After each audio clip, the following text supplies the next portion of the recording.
యువగళం పేరుతో ప్రజల్లోకి వస్తున్న నారా లోకేష్ పాదయాత్రతో జగన్ రెడ్డిలో వణుకు మొదలైందని మాజీ మంత్రి పత్తిపాటి పుల్లారావు అన్నారు. నారా లోకేష్ పాదయాత్ర కనుక పూర్తయితే వైనాట్ 175 అనే జగన్మోహన్ రెడ్డి నినాదంతో జీరో అయ్యే పరిస్థితి కనపడుతుందన్నారు. టీడీపీ అధినేత చంద్రబాబే తమ ముఖ్యమంత్రి అభ్యర్థి అన్న ఆయన లోకేష్ పాదయాత్రపై వైసీపీ విమర్శలకు కౌంటర్ ఇచ్చారు. ఇక ముఖ్యమంత్రి అభ్యర్థిపై తమకు క్లారిటీ ఉందన్నారు. లోకేష్ యువగళం పాదయాత్ర అరాచక పాలన అంతమొందించి చంద్రబాబును సీఎం చేసేందుకే అన్నారు. ఇటీవల వచ్చిన సర్వేలో వైసీపీ గ్రాఫ్ పడిపోయిందని తెలిపారు. వచ్చే ఎన్నికలలో వైసీపీ ఇంటికే అంటూ ఆరోపించారు. లోకేష్ పాదయాత్ర పూర్తయితే 175 నియోజకవర్గాలలో ఆ ప్రభావం ఉంటుందన్నారు.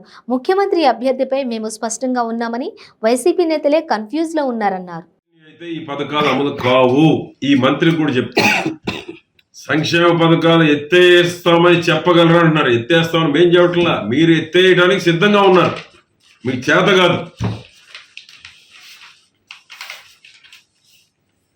కాబట్టే ఈ పథకాలు అమలు కావాలన్నా, ఇంకా బెటర్ వెల్ఫేర్, ఇంకా బెటర్ సంక్షేమ పథకాలు జరగాలన్నా రాష్ట్ర ఆదాయాన్ని పెంచే శక్తి చంద్రబాబు మాత్రమే ఉంది ఈ రాష్ట్రంలో. ఇంకా మీద మార్పు రాకపోతే మిమ్మల్ని దేవుడు కూడా కాపాడలేడు. డిపాజిట్లు దక్కాలంటే కనీసం మిగిలిన నెలలు రోజు రోజు గ్రాఫ్ పడిపోతా ఉంది. మీకు డిపాజిట్లు దక్కాలంటే మీ అరాచకాలు, మీ ప్రైవేట్ ఆర్మీ, దౌర్జన్యాలు, దోపిడీలు, మీ అవినీతిని ఆపండి. ఇప్పుడైనా ప్రజలను పట్టించుకోండి కాస్త, మీకు ఓటేసిన వాళ్ళే.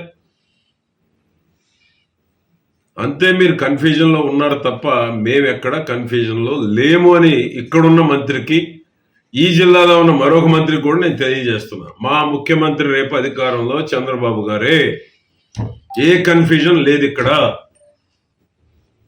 ఏ పథకాలు ఎత్తేయం, మీరుంటేనే ఎత్తేస్తారనేది ప్రజలకు అర్థమైపోయింది. మీ చేత కదా మీ పరిపాలన అనేటువంటిది అర్థమైపోయింది. యువగళం పాదయాత్ర మీరు భయపడిపోయి అడ్డంకులు సృష్టిస్తూ ఉన్నారు. భయపడిపోయి ప్రతి జిల్లాలో పర్మిషన్ అంట. మీరేం పర్మిషన్ తీసుకొని నడిచారండి? మీరేం పర్మిషన్ తీసుకొని నడిచారని నేను అడుగుతా ఉన్నాను జగన్మోహన్ రెడ్డిని. ప్రతి జిల్లాలో పర్మిషన్ తీసుకోండి అంటే ఏదో ఒక రకంగా అడ్డంకులు సృష్టించాలా?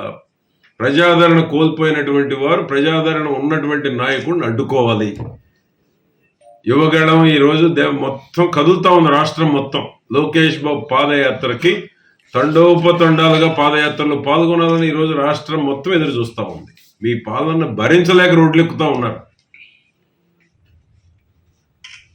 రెండవది, ఈరోజు రైతు మీరు కన్ఫ్యూజన్ లో ఉండి మమ్మల్ని లోకేష్ ఎందుకు పాదయాత్ర, ముఖ్యమంత్రి ఎవరు చెప్పండి. ముఖ్యమంత్రి ఎవరు? మా ముఖ్యమంత్రి చంద్రబాబు రేపు